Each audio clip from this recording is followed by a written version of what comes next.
दोस्तों मैं अमरजीत संयुक्त अकेडमी में सभी दोस्तों को बहुत बहुत स्वागत है। आज मैं फेट के लिए और उसके बाद दिल्ली पुलिस के लिए और बिहार पुलिस के लिए मैं दूसरा वीडियो लेके आया हूं।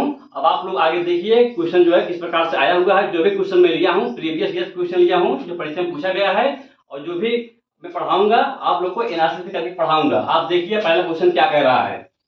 पहला क्वेश्चन है कि करो या मरो का नारा किसने दिया था। क्वेश्चन क्या है कि करो या मरो का नारा किसने दिया था। भगत सिंह, सुभाष चंद्र बोस, जवाहरलाल नेहरू, महात्मा गांधी। बताइए इसमें कौन सा ऑप्शन सही है और कमेंट करके बताइए कौन सा ऑप्शन इसमें सही है कि भगत सिंह, सुभाष चंद्र बोस, जवाहरलाल नेहरू, महात्मा गांधी। तो इसमें महात्मा गांधी सही है। महात्मा गांधी 1942 ईस्वी में भारत छोड़ो आंदोलन जब शुरू किया हुआ था तब उस समय महात्मा गांधी ने करो या मरो का नारा दिया था। कब दिया था? 1942 ईस्वी में दिया था करो या मरो का नारा। ठीक है, महात्मा गांधी के द्वारा दिया गया था। अब आगे देखिए क्वेश्चन नंबर 2 क्या कह रहा है। किस मुगल बादशाह को जिंदा पीर कहा जाता है। प्रश्न है किस मुगल बादशाह को जिंदा पीर कहा जाता है। वेरी वेरी इंपॉर्टेंट क्वेश्चन ये भी है। पहला ऑप्शन है अकबर, औरंगजेब, शाहजहां, जहांगीर। बताइए इसमें कौन सा ऑप्शन सही है। किस मुगल बादशाह को जिंदा पीर कहा जाता है। कई बार परीक्षा में पूछा गया है। एक क्वेश्चन जो है एनटीपीसी में पूछा गया है। कहां पूछा गया है? एनटीपीसी में क्वेश्चन पूछा गया है। अब आगे देखिए, बताइए इसमें अकबर सही है कि औरंगजेब सही है कि शाहजहां सही है कि जहांगीर सही है। इसमें से कौन सा ऑप्शन सही है कमेंट करके बताइए कि इसमें कौन सा ऑप्शन सही है। किस मुगल बादशाह को जिंदा पीर कहा जाता है। बताइए इसमें कौन सा ऑप्शन सही है। इसमें ऑप्शन नंबर बी सही है, औरंगजेब को जिंदा पीर कहा जाता है। अब आगे देखिए शाहजहां। शाहजहां से प्रश्न देखिए। शाहजहां ताजमहल ताजमहल ताजमहल जो आगरा में है यह शाहजहां के द्वारा बनवाया गया था। अब प्रश्न बनता है कि जो ताजमहल बनाया था उसका क्या नाम है। जो ताजमहल बनाया है उसका क्या नाम है। उसका नाम है उस्ताद अहमद लाहौरी। उस्ताद अहमद लाहौरी के द्वारा ताजमहल बनाया गया था। और एक प्रश्न और है कि आगरा में जो किला है वह किसके द्वारा बनाया गया है। आगरा में जो लाल किला है वह किसके द्वारा बनाया गया है। ये प्रश्न है, बताइए किसके द्वारा ये बनाया गया है आगरा किला। तो आगरा का जो किला है ये शाहजहां के द्वारा नहीं बनाया गया है, क्योंकि बच्चे क्वेश्चन गलत कर देते हैं, शाहजहां ऑप्शन लगा देते हैं, लेकिन शाहजहां जो है गलत है। क्वेश्चन जो है किला जो है ये अकबर के द्वारा बनाया गया है। किसके द्वारा? अकबर के द्वारा बनाया गया है। अकबर के द्वारा किला बनाया गया है। और जो दिल्ली में जो लाल किला है, दिल्ली में जो किला है यह शाहजहां के द्वारा बनाया गया है। किसके द्वारा बनाया गया है? शाहजहां के द्वारा बनाया गया है। दो प्रश्न हो गया ना। पहला प्रश्न तो है क्या है कि आगरा का जो किला है यह अकबर के द्वारा बनाया गया है और दिल्ली के जो लाल किला है वो शाहजहां के द्वारा बनाया गया है। ठीक है, अब आगे देखिए क्वेश्चन नंबर 3 क्या कह रहा है। अलाई दरवाजा का निर्माण किस सुल्तान ने करवाया था। प्रश्न है कि अलाई दरवाजा का निर्माण किस सुल्तान ने करवाया था। ऑप्शन है इल्तुतमिश, ऑप्शन है बलबन, ऑप्शन है अलाउद्दीन खिलजी, ऑप्शन है फिरोज शाह तुगलक। बताइए इसमें कौन सा ऑप्शन सही है कमेंट करके बताइए इसमें कौन सा ऑप्शन सही है। बताइए अलाई दरवाजा का निर्माण किस सुल्तान ने करवाया था। पहला है इल्तुतमिश, दूसरा है बलबन, तीसरा है अलाउद्दीन खिलजी, चौथा है फिरोज शाह तुगलक। किसके द्वारा ये अलाई दरवाजा का निर्माण कराया गया था। तो इसमें ऑप्शन नंबर सी सही है। किसके द्वारा किया गया था? अलाउद्दीन खिलजी के द्वारा यह करवाया गया था। अब आगे देखिए प्रश्न क्या बोलता है। प्रश्न देख लीजिए यहां से। अब फिरोज शाह तुगलक सबसे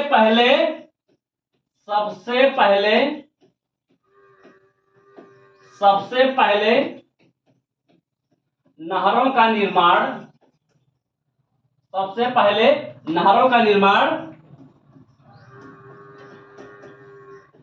फिरोज शाह तुगलक के द्वारा बनवाया गया था। सबसे पहले नहरों का निर्माण किसके द्वारा बनवाया गया था? फिरोज शाह तुगलक के द्वारा। और एक प्रश्न और बनता है कि ब्राह्मणों पर सर्वप्रथम जजिया कर कौन लगाया था? प्रश्न है कि ब्राह्मणों पर सर्वप्रथम जजिया कर कौन लगाया था? तो ब्राह्मणों पर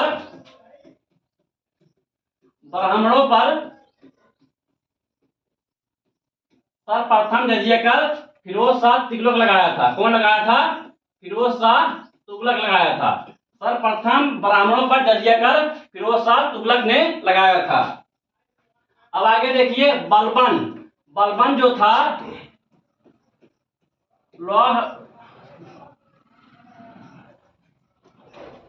लौह नीति जो है अपनाया था। कौन? बलबन। तो अलाई दरवाजा का निर्माण किस सुल्तान ने करवाया था? अलाउद्दीन खिलजी। फिरोज शाह तुगलक। सबसे पहले नहरों का निर्माण किसने कराया था? फिरोज शाह तुगलक। ब्राह्मणों पर सर्वप्रथम जजिया कर कौन लागू किया था? फिरोज शाह तुगलक। अब आगे देखिए क्वेश्चन नंबर 4 क्या कह रहा है। निम्नलिखित में से किसने राष्ट्रकूट साम्राज्य की नींव रखी थी? प्रश्न है, निम्नलिखित में से किसने राष्ट्रकूट साम्राज्य की नींव रखी थी? पहला ऑप्शन है अमोघवर्ष 1, दूसरा है दंतदुर्ग, तीसरा है ध्रुव, चौथा है कृष्णवन। बताइए इसमें कौन सा ऑप्शन सही है? दोस्तों बताइए और कमेंट करके बताइए कौन सा ऑप्शन इसमें सही है। बताइए इसमें कौन सा ऑप्शन सही है? बताइए इसमें जो है ऑप्शन बी सही है। क्या है इसमें? ऑप्शन बी सही है। अब आगे देखिए क्वेश्चन नंबर 5 क्या कह रहा है। क्वेश्चन नंबर 5 क्या कह रहा है? हर्षचरित नामक पुस्तक किसने लिखी है? हर्षचरित नामक पुस्तक किसने लिखी है? पहला है विष्णुगुप्त, दूसरा है जयदेव, तीसरा है आर्यभट्ट, चौथा है वाणभट्ट। बताइए 4 ऑप्शन दिया गया, 4 ऑप्शन में कौन सा ऑप्शन सही है? बताइए हर्षचरित नामक पुस्तक किसने लिखी है? विष्णुगुप्त, जयदेव, आर्यभट्ट, वाणभट्ट। किसके द्वारा लिखा गया है ये बताइए कमेंट करके। दोस्तों बताइए इसमें डी नंबर सही है। वाणभट्ट के द्वारा हर्षचरित नामक पुस्तक लिखा गया है। ठीक है। अब क्वेश्चन नंबर देखिए 6 क्या कह रहा है। निम्नलिखित में से कौन गुप्तकालीन स्वर्ण मुद्रा है? प्रश्न है कि निम्नलिखित में से कौन गुप्तकालीन स्वर्ण मुद्रा है? पहला है कौड़ी, दूसरा है दिनार, तीसरा है निष्क, चौथा है पड़। बताइए इसमें कौन सा ऑप्शन सही है? बताइए निम्नलिखित में से कौन सा गुप्तकालीन स्वर्ण मुद्रा है? पहला कौड़ी, दूसरा दिनार, तीसरा निष्क, चौथा पड़। इसमें बताइए कौन सा सही है? इसमें बी नंबर सही है। क्या है? बी नंबर इसमें सही है। अब आगे देखिए क्वेश्चन नंबर 7 क्या कह रहा है। एशिया का ज्योतपुंज के तौर पे जाना जाता है। प्रश्न है एशिया का ज्योतपुंज के तौर पे जाना जाता है। पहला ऑप्शन है गौतम बुद्ध, दूसरा ऑप्शन है महावीर स्वामी, चौथा ऑप्शन है महात्मा गांधी और उसके बाद विवेकानंद। कौन इसमें बताइए सही है? एशिया का ज्योतपुंज के तौर पर किसे जाना जाता है? बताइए इसमें ऑप्शन नंबर ए सही है। इसमें ऑप्शन नंबर ए सही है। एशिया का ज्योतपुंज के तौर पे जाना जाता है गौतम बुद्ध को, जिन्हें कहते हैं लाइट ऑफ एशिया। इंग्लिश में क्या कहते हैं? Light of Asia. ठीक है, लाइट ऑफ एशिया। अब आगे देखिए महावीर स्वामी जो थे, महावीर स्वामी ये जैन धर्म के 24वें तीर्थंकर थे। महावीर स्वामी जो थे जैन धर्म के 24वें तीर्थंकर थे। ठीक है।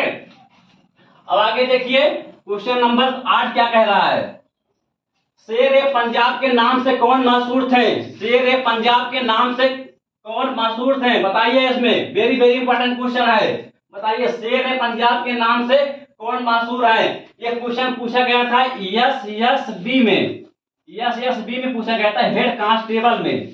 हेड कांस्टेबल में पूछा गया था question. Very very important question है। शेर पंजाब के नाम से कौन मशहूर है? बताइए। पहला ऑप्शन है राजगुरु, दूसरा ऑप्शन है भगत सिंह, तीसरा ऑप्शन है लाला लाजपत राय, चौथा ऑप्शन है उधम सिंह। बताइए इसमें कौन सा ऑप्शन सही है? कमेंट करके बताइए दोस्तों कौन सा ऑप्शन सही है। वेरी वेरी इंपॉर्टेंट क्वेश्चन है। अब आगे देखिए इसमें ऑप्शन नंबर सी सही है। लाला लाजपत राय को शेर पंजाब के नाम से जाना जाता है। अब आगे देखिए क्वेश्चन नंबर 9 क्या कह रहा है। बैंकों का बैंक किसे कहते हैं? बैंकों का बैंक किसे कहते हैं? बताइए, बैंकों का बैंक किसे कहते हैं? पहला ऑप्शन है एक्सिस बैंक, दूसरा ऑप्शन है नाबार्ड बैंक, तीसरा ऑप्शन है रिजर्व बैंक, चौथा ऑप्शन है स्टेट बैंक। बताइए इसमें कौन सा ऑप्शन सही है? बैंकों का बैंक किसे कहते हैं? बताइए दोस्तों, इसमें सी नंबर सही है, रिजर्व बैंक। रिजर्व बैंक को क्या कहते हैं? बैंकों का बैंक कहते हैं, जिसको कहते हैं आरबीआई। क्या कहते हैं? आरबीआई। अब प्रश्न बनता है कि आरबीआई की स्थापना कब हुई थी? आरबीआई की स्थापना कब हुई थी? आरबीआई की स्थापना 1935 में हुई थी। आरबीआई की स्थापना कब हुई थी? 1935 में हुई थी। आरबीआई को बैंकों का बैंक कहते हैं। अब आता है स्टेट बैंक। स्टेट बैंक की स्थापना कब हुई थी? 1955 में हुई थी। स्टेट बैंक की स्थापना कब हुई थी? 1955 में स्टेट बैंक की स्थापना हुई थी। बैंकों का बैंक कौन सा है? Reserve bank. इसकी स्थापना 1935 में हुई थी। और स्टेट बैंक की स्थापना कब हुई थी? 1955 में हुई थी। ऑप्शन नंबर सी सही है, रिजर्व बैंक। अब आगे देखिए क्वेश्चन नंबर 10 क्या कह रहा है। हरित क्रांति का मुख्य प्रभाव पड़ा था। हरित क्रांति का मुख्य प्रभाव पड़ा था। बताइए इसमें कौन सा सही है? ऑप्शन नंबर 1 देव अनाज गेहूं चावल पर, दूसरा ऑप्शन दिया है दाल पर, तीसरा ऑप्शन दिया है फल पर, चौथा ऑप्शन दिया है सब्जियों पर। बताइए इसमें कौन सा ऑप्शन सही है? कमेंट करके बताइए दोस्तों, इसमें कौन सा ऑप्शन सही है? हरित क्रांति का मुख्य प्रभाव पड़ा था अनाज गेहूं चावल पर, दाल पर, फल पर, सब्जियों पर। बताइए इसमें कौन सा ऑप्शन सही है? इसमें ऑप्शन नंबर ए सही है, अनाज गेहूं चावल पर हरित क्रांति का मुख्य प्रभाव पड़ा था। दोस्तों, अब फल उत्पादन में भारत का स्थान, फल उत्पादन में भारत का स्थान दूसरा है। पहला स्थान कौन सा है? पहला स्थान चीन का है। फल उत्पादन में भारत का स्थान दूसरा है, पहला स्थान चीन का है। सब्जी उत्पादन में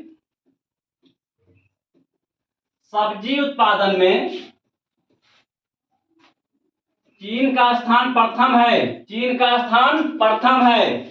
भारत का स्थान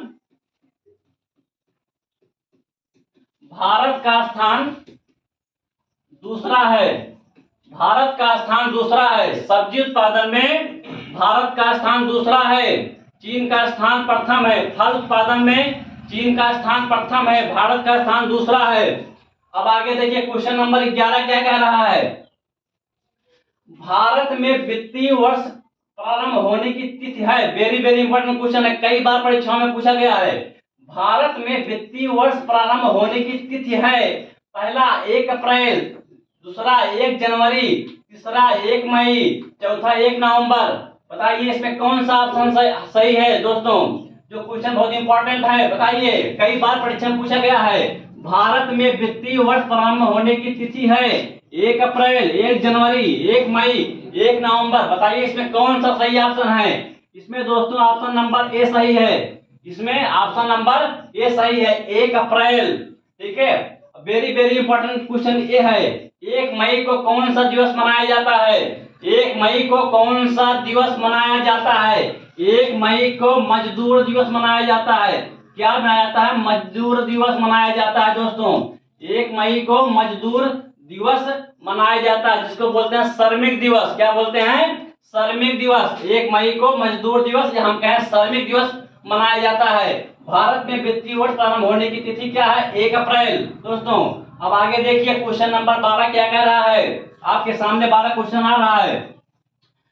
प्रश्न है, विश्व व्यापार संगठन WTO में कितने सदस्य हैं? एसएससी जीडी 2022 में क्वेश्चन पूछा गया है। एसएससी जीडी 2022 में क्वेश्चन पूछा गया है कि विश्व व्यापार संगठन WTO में कितने सदस्य हैं?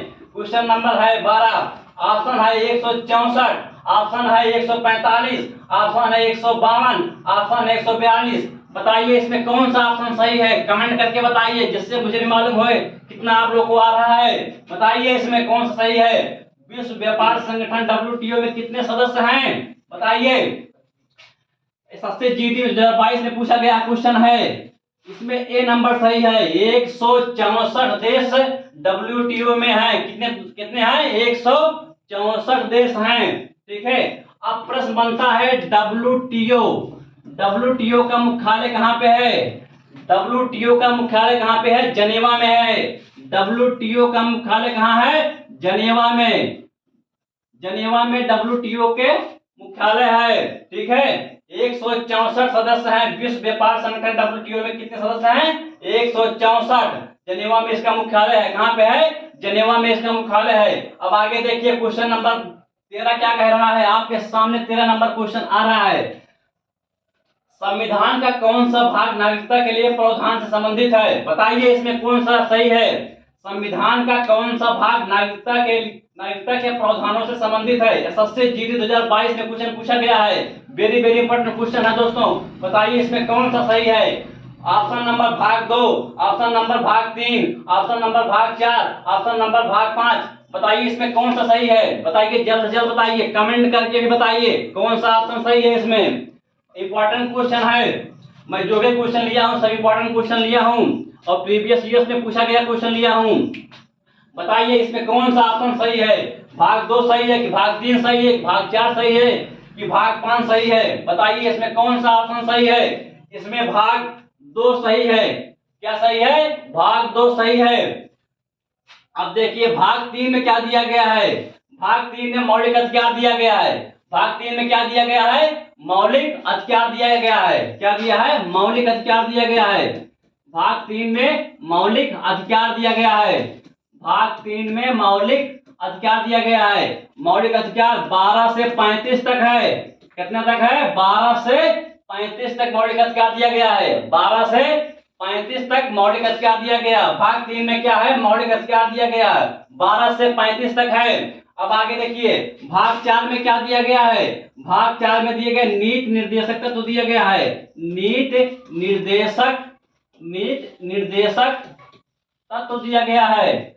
नीति निर्देशक तत्व भाग 4 में क्या दिया गया? नीति निर्देशक तत्व दिया गया है। भाग 3 में क्या दिया गया? मौलिक अधिकार दिया गया है। संविधान का कौन सा भाग नागरिकता के प्रावधानों से संबंधित है? भाग 2 सही है इसमें। अब आगे देखिए क्वेश्चन नंबर 14 क्या कह रहा है? भारत के किस राज्य में सबसे लंबी मुख्य भूमि तट रेखा है? भारत के किस राज्य में सबसे लंबी मुख्य भूमि तट रेखा है? सबसे लंबी तट रेखा किसकी है? बताइए सबसे लंबी तट रेखा किसकी है? बताइए इसमें कमेंट करके बताइए कौन सा ऑप्शन सही है। वेरी वेरी इंपॉर्टेंट क्वेश्चन है। कई बार परीक्षा में पूछा गया है। सबसे लंबी तट रेखा बताइए इसमें कौन सही है? पहला केरल, दूसरा गुजरात, तीसरा उड़ीसा, चौथा महाराष्ट्र। इसमें कौन सा ऑप्शन सही है? बताइए इसमें भारत की सबसे लंबी तट रेखा किसकी है? इसमें गुजरात सही है। क्या सही है? गुजरात सही है। गुजरात इसमें सही है। भारत की सबसे लंबी तट रेखा क्या है? गुजरात है। अब आगे देखिए क्वेश्चन नंबर 15 क्या कह रहा है? क्वेश्चन नंबर 15 क्या कह रहा है? भारत की सबसे लंबी नदी कौन सी है? उत्तर प्रदेश पुलिस 2018 में क्वेश्चन पूछा गया है। उत्तर प्रदेश पुलिस 2018 में क्वेश्चन पूछा गया है कि भारत की सबसे लंबी नदी कौन सी है? बताइए इसमें पहला कावेरी, दूसरा गंगा, तीसरा गोदावरी। भारत की सबसे लंबी नदी कौन सी है? प्रश्न है भारत की सबसे लंबी नदी कौन सी है? आप सब बताइए कमेंट करके भारत की सबसे लंबी नदी कौन सी है। वेरी वेरी इंपॉर्टेंट क्वेश्चन है। आपके सामने क्वेश्चन आ गया है और कई बार परीक्षा में पूछा गया है कि भारत की सबसे लंबी नदी कौन सी है। उत्तर प्रदेश पुलिस 2018 में क्वेश्चन पूछा गया है जो आपके सामने लिखा गया है। ऑप्शन दिया गया है कावेरी, गंगा, गोदावरी, ब्रह्मपुत्र। बताइए इसमें सबसे लंबी नदी कौन सी है भारत की? क्वेश्चन आपके सामने है। क्वेश्चन नंबर 20 सही है गंगा। गंगा भारत की सबसे लंबी नदी है। गंगा भारत की सबसे लंबी नदी है। गंगा भारत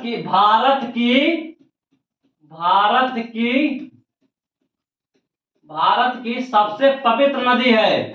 सबसे पवित्र नदी है गंगा जो है भारत की सबसे पवित्र नदी है और गंगा भारत की सबसे लंबी नदी है। और उसके बाद गंगा की जो सहायक नदी क्या है? जो सबसे इंपॉर्टेंट पूछता है कि गंगा की सहायक नदी कौन सी है? तो गंगा की सहायक नदी जो है यमुना है। गंगा की सहायक नदी क्या है? यमुना है। गंगा की सहायक नदी क्या है? यमुना है। भारत की सबसे लंबी नदी कौन सी है? गंगा। भारत की सबसे पवित्र नदी कौन सी है? गंगा। गंगा की सहायक नदी क्या है? यमुना। अब देखिए आगे, गोदावरी। गोदावरी से भी प्रश्न पूछता है, गोदावरी से भी प्रश्न पूछता है। गोदावरी जो है यह दक्षिण भारत की सबसे लंबी नदी है। यह दक्षिण भारत की सबसे लंबी नदी है। गोदावरी जो है दक्षिण भारत की सबसे लंबी नदी है। दक्षिण भारत की सबसे लंबी नदी है। दक्षिण भारत की सबसे लंबी नदी है। गोदावरी जो है दक्षिण भारत की सबसे लंबी नदी है। अब आती है कावेरी। कावेरी जो है दक्षिण भारत की दूसरी सबसे लंबी नदी है। कावेरी जो है दक्षिण भारत की दूसरी सबसे लंबी नदी है। प्रश्न हो गया, भारत की सबसे लंबी नदी कौन सी है? गंगा। कावेरी, कावेरी दक्षिण भारत की दूसरी सबसे लंबी नदी है। गोदावरी दक्षिण भारत की सबसे लंबी नदी है। अब आगे देखिए क्वेश्चन नंबर 16 क्या कह रहा है। क्वेश्चन नंबर 16 क्या कह रहा है? श्वेत क्रांति का संबंध किससे है? क्वेश्चन आप सब लिखते रहिए। श्वेत क्रांति का संबंध किससे है? गेहूं उत्पादन से, दूध उत्पादन से, मत्स्य उत्पादन से, बाढ़ नियंत्रण से। बताइए इसमें कौन सा ऑप्शन सही है? जो क्वेश्चन आपके सामने है, क्वेश्चन इंपॉर्टेंट क्वेश्चन है कि श्वेत क्रांति का संबंध किससे है? दूध उत्पादन से, मत्स्य उत्पादन से, बाढ़ नियंत्रण से, गेहूं उत्पादन से। तो इसमें बी नंबर सही है। क्या सही है? दूध उत्पादन से सही है। भारत में सबसे ज्यादा दूध उत्पादन होता है। भारत में दूध उत्पादन सबसे ज्यादा होता है। अब आगे देखिए क्वेश्चन नंबर 17 क्या कह रहा है? भारतीय रिजर्व बैंक का राष्ट्रीयकरण किस वर्ष हुआ था? क्वेश्चन है भारतीय रिजर्व बैंक का राष्ट्रीयकरण किस वर्ष हुआ था? क्वेश्चन है कि भारतीय रिजर्व बैंक का राष्ट्रीयकरण किस वर्ष हुआ था? 1948, 1945, 1985, 1947। बताइए इसमें कौन सा सही है? बताइए इसमें कौन सा सही है? भारतीय रिजर्व बैंक का राष्ट्रीयकरण किस वर्ष हुआ था?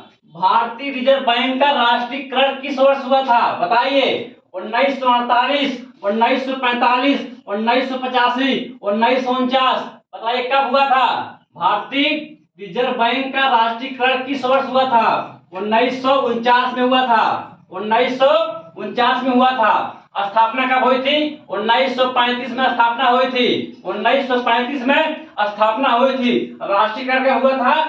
1949 में राष्ट्रीयकरण हुआ था। अब आगे देखिए क्वेश्चन नंबर क्या कह रहा है? निम्नलिखित में से किस अनुच्छेद में इंडिया को भारत कहा गया है? निम्नलिखित में से किस अनुच्छेद में इंडिया को भारत कहा गया है? प्रश्न है, बताइए। वेरी वेरी इंपॉर्टेंट क्वेश्चन है, कई बार परीक्षा में पूछा गया है। क्वेश्चन सिंपल है लेकिन कई बार परीक्षा में पूछा गया है। बताइए इसमें कौन सा ऑप्शन सही है? निम्नलिखित में से किस अनुच्छेद में इंडिया को भारत कहा गया है? अनुच्छेद 1, अनुच्छेद 2, अनुच्छेद 3, अनुच्छेद 4। बताइए इसमें कौन सा ऑप्शन सही है? बताइए इसमें कौन सा ऑप्शन सही है? ऑप्शन नंबर 1 सही है। भारत राज्यों का संघ है। भारत राज्यों का संघ है। अनुच्छेद 1 में कहा गया है भारत राज्यों का संघ है। इसमें कहा गया इंडिया भारत कहा गया है। इंडिया को भारत कहा गया, अनुच्छेद 1 में कहा गया है। अनुच्छेद 2 में क्या है? अनुच्छेद 2 में क्या है? नए राज्य की स्थापना करना। नए राज्य की स्थापना करना। अनुच्छेद 2 में क्या है? नए राज्य की स्थापना करना। और उसके बाद अनुच्छेद में क्या? अनुच्छेद 1 में क्या कहा गया है? इंडिया भारत को कहा गया है। अब आगे देखिए, अब कुछ इंपॉर्टेंट हम बता दे रहे हैं अनुच्छेद। कुछ इंपॉर्टेंट अनुच्छेद हम आप सबको बता दे रहे हैं। अनुच्छेद 17 में क्या कहा गया है? बताइए अनुच्छेद 17 में क्या कहा गया है? अस्पृश्यता का अंत कहा गया है। अस्पृश्यता का अंत कहा गया है अनुच्छेद 17 में। 18 में क्या कहा गया? उपाधियों के बारे में दिया गया है। उपाधि के बारे में दिया गया है। 16 में क्या कहा गया है? 16 में नियोजन के बारे में दिया गया है। नियोजन के बारे में दिया गया 16 में। अब आगे देखिए, क्वेश्चन नंबर 19 क्या कह रहा है? भारतीय संविधान में कितने मौलिक कर्तव्य हैं? भारतीय संविधान में कितने मौलिक कर्तव्य हैं? भारतीय संविधान में कितने मौलिक अधिकार है? मौलिक कर्तव्य है? ऑप्शन नंबर 10, ऑप्शन नंबर 11, एक भी नहीं। डी बताइए 7। बताइए इसमें कौन सा ऑप्शन सही है? भारतीय संविधान में कितने मौलिक कर्तव्य है? भारतीय संविधान में कितने मौलिक कर्तव्य है? 10, 11, एक भी नहीं। इसमें बताइए कौन सा ऑप्शन सही है? ऑप्शन नंबर बी सही है। भारतीय संविधान में मौलिक कर्तव्य कितने हैं? 11। मौलिक कर्तव्य कितने हैं? 11। अब आगे देखिए क्वेश्चन नंबर 20 क्या कह रहा है? क्वेश्चन नंबर 20 क्या कह रहा है? स्वतंत्र भारत की लोकसभा का पहला अध्यक्ष कौन था? आप सब बताइए कमेंट करके इसमें कौन सा ऑप्शन सही है? स्वतंत्र भारत की लोकसभा का पहला अध्यक्ष कौन था? उत्तर प्रदेश पेट में पूछा गया 2022 में। बताइए इसमें रवि राज, कुंवर सिंह, जीबी मौलंकर, राजेंद्र प्रसाद। बताइए इसमें कौन सा ऑप्शन सही है? स्वतंत्र भारत के लोकसभा का पहला अध्यक्ष कौन था? रवि राज, कुंवर सिंह, जीबी मौलंकर, राजेंद्र प्रसाद। इसमें कौन सा ऑप्शन सही है? क्वेश्चन आपके सामने है। उत्तर प्रदेश पेट में 2022 में क्वेश्चन पूछा गया है। वेरी वेरी इंपॉर्टेंट क्वेश्चन है। आप सब देखिए आपके सामने क्वेश्चन है। इसमें क्वेश्चन नंबर 20 का सी सही है। जीबी मौलंकर को लोकसभा का पहला अध्यक्ष थे। जीबी मौलंकर लोकसभा के पहले अध्यक्ष थे। अब आगे देखिए डॉक्टर राजेंद्र प्रसाद जो थे, डॉक्टर राजेंद्र प्रसाद 11 दिसंबर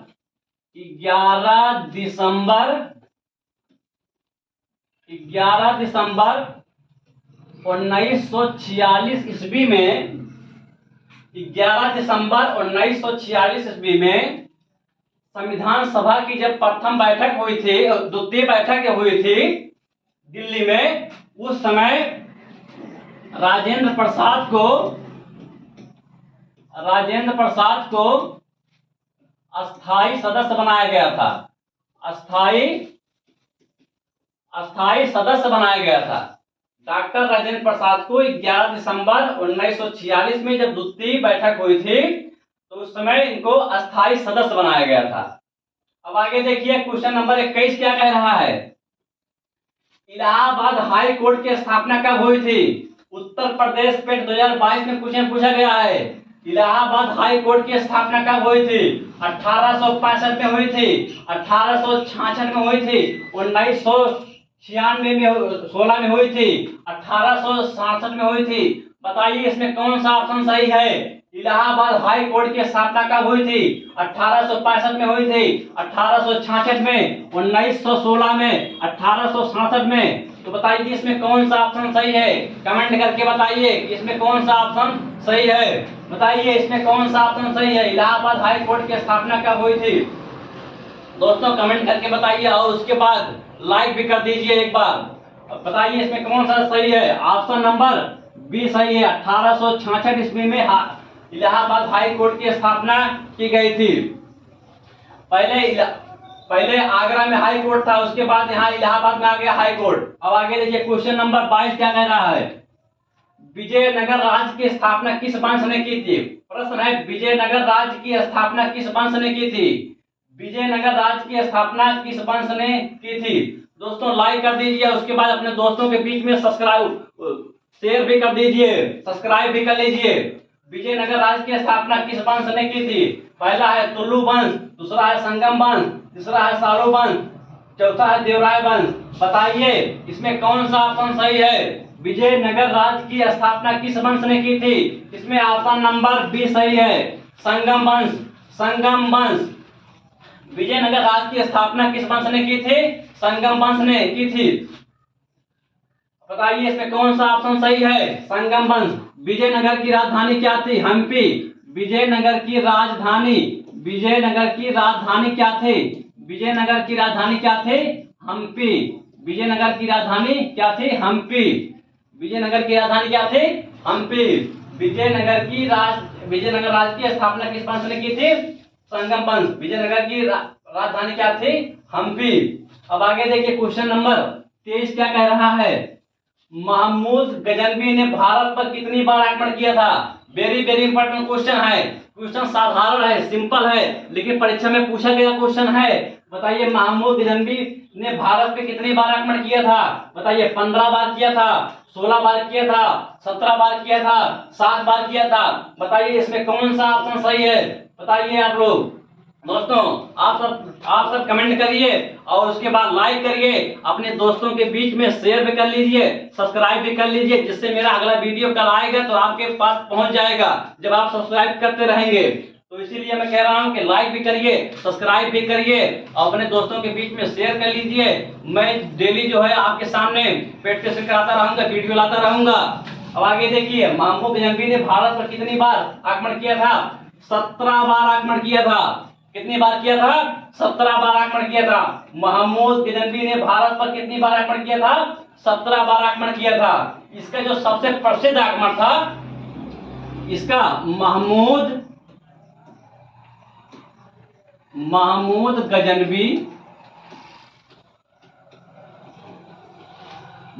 गजनवी का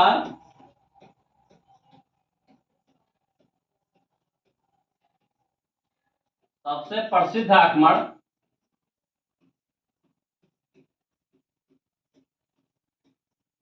1025 का था। महमूद गजनवी का सबसे प्रसिद्ध आक्रमण कौन था? 1025 में जो किया था, सोमनाथ मंदिर पे किया था। कहां किया था? सोमनाथ मंदिर पर किया था। सोमनाथ मंदिर पे किया था। सोमनाथ मंदिर कहाँ पे है? सौराष्ट्र में है। सौराष्ट्र कहाँ है? गुजरात के अंतर्गत है। वहां पे जो है आक्रमण किया था। सबसे प्रसिद्ध आक्रमण इसका यही था, सोमनाथ मंदिर पे। और इसका जो अंतिम आक्रमण था, अंतिम आक्रमण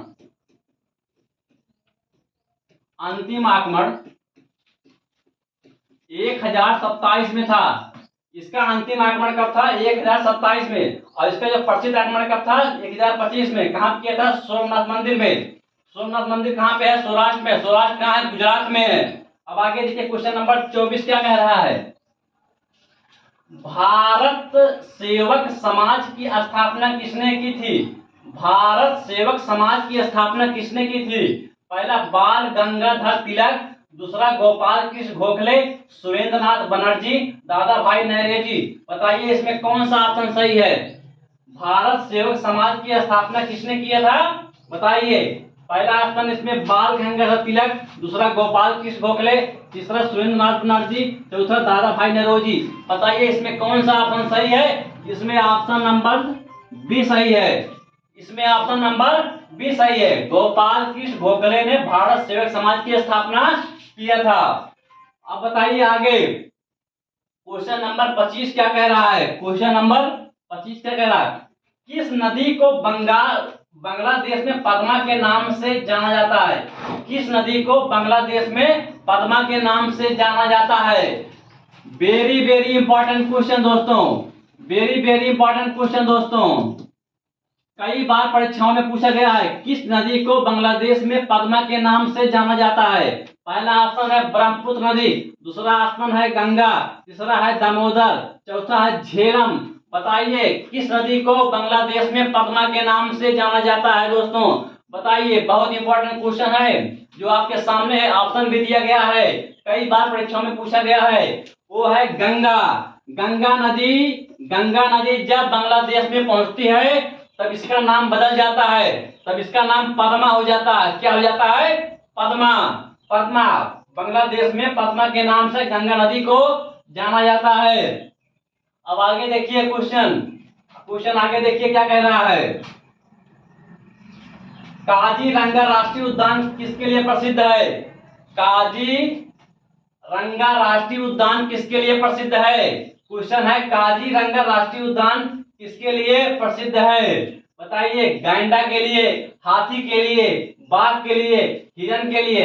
एसएससी एमटीएस 2023 में क्वेश्चन पूछा गया है और कई बार पूछा गया क्वेश्चन है परीक्षा में कि काजीरंगा राष्ट्रीय उद्यान किसके लिए प्रसिद्ध है? बताइए। इसमें ऑप्शन नंबर ए सही है। एक सींग वाला गैंडा, एक सींग वाला गैंडा, एक सींग वाला गैंडा।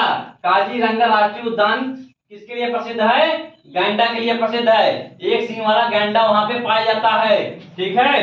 अब प्रश्न बनता है, काजीरंगा राष्ट्रीय उद्यान कहाँ पे है? असम में है। कहाँ पे है? असम में है। काजीरंगा राष्ट्रीय उद्यान कहाँ पे है? असम में है। असम में काजीरंगा राष्ट्रीय उद्यान असम में है। अब आगे देखिए क्वेश्चन नंबर 27। किस देश ने वस्त्र एवं सेवा कर सबसे पहले लागू किया था? किस देश ने वस्तु एवं सेवा कर सबसे पहले लागू किया था? बताइए, जर्मनी, फ्रांस, कनाडा, यूएसए। किस देश ने वस्तु एवं सेवा कर सबसे पहले लागू किया था? Germany, France, Canada, USA. बताइए इसमें कौन सा ऑप्शन सही है? आप लोग प्रश्न को लिखते रहिए। हम क्वेश्चन को आपके सामने लाए हैं, ऑप्शन भी दिया गया है। एसएससी एमटीए 2023 में क्वेश्चन पूछा गया है। बताइए इसमें कौन सा ऑप्शन सही है? इसमें फ्रांस सही है। क्या सही है? फ्रांस। सबसे पहले वस्तु एवं सेवा कर जीएसटी सबसे पहले कहाँ लागू हुआ था? फ्रांस में। फ्रांस में, जिसको बोलते हैं वस्तु एवं सेवा कर, गुड्स एंड सर्विस टैक्स। क्या बोलते हैं? जीएसटी का फुल फॉर्म क्या होता है? Goods and service tax. Goods and service tax. अब आगे देखिए 28 नंबर क्वेश्चन क्या कह रहा है? 11 दिसंबर 1946 को किस संविधान सभा का अस्थायी अध्यक्ष चुना गया था? 11 दिसंबर 1946 को किसे संविधान सभा का अस्थायी अध्यक्ष चुना गया था? Pandit Jawaharlal Nehru, doctor Rajendra Prasad, B R Ambedkar, K M Munshi. बताइए किसे चुना गया था? डॉक्टर राजेंद्र प्रसाद को चुना गया था। 11 दिसंबर 1946 को डॉक्टर राजेंद्र प्रसाद को अस्थायी अध्यक्ष चुना गया था। ठीक है, 11 दिसंबर 1946 में जब द्वितीय बैठक हुई थी दिल्ली में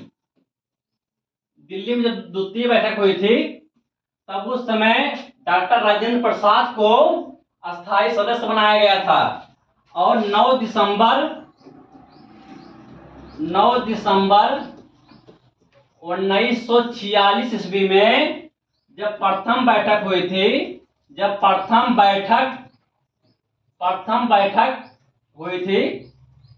तब उस समय सच्चिदानंद सिन्हा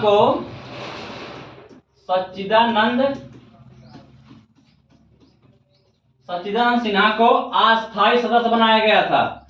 अस्थायी सदस्य बनाया गया था।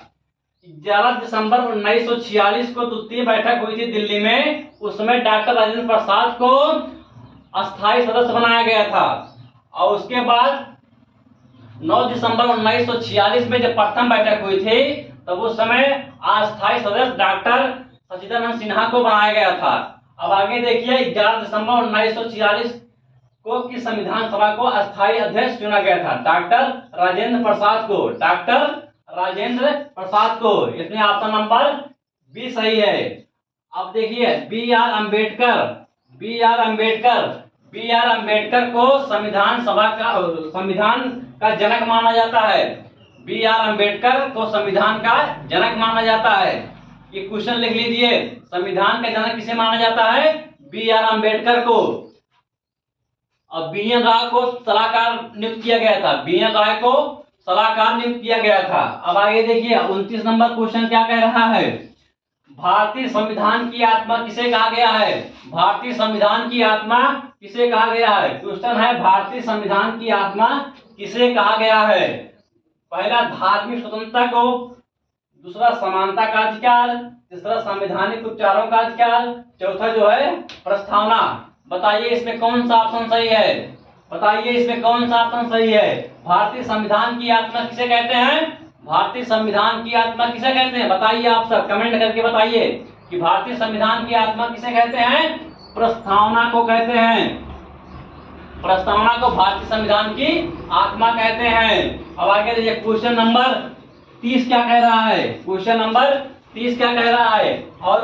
और उसके बाद ये अंतिम क्वेश्चन है। बताइए, दुनिया की सबसे ऊंची चोटी माउंट एवरेस्ट का नेपाल में एक लोकप्रिय नाम क्या है?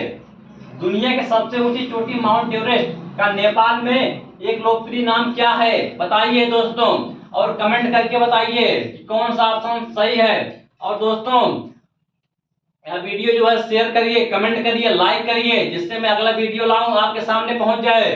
ठीक है दोस्तों, मैं डेली वीडियो लेके आऊंगा, प्रैक्टिस कराऊंगा दिल्ली पुलिस के लिए, बिहार पुलिस के लिए, पेड के लिए। और मैं गारंटी लेता हूं, और जो जो संयुक्त अकेडमी से मेरा वीडियो देखेगा उसमें आराम से जो 45 क्वेश्चन हल करके आएगा वो। अब आगे देखिए, दुनिया की सबसे ऊंची चोटी माउंट एवरेस्ट का नेपाल में लोकप्रिय नाम क्या था? पहला मालांगुर, दूसरा सागरमाथा, तीसरा चोमलांगुआ।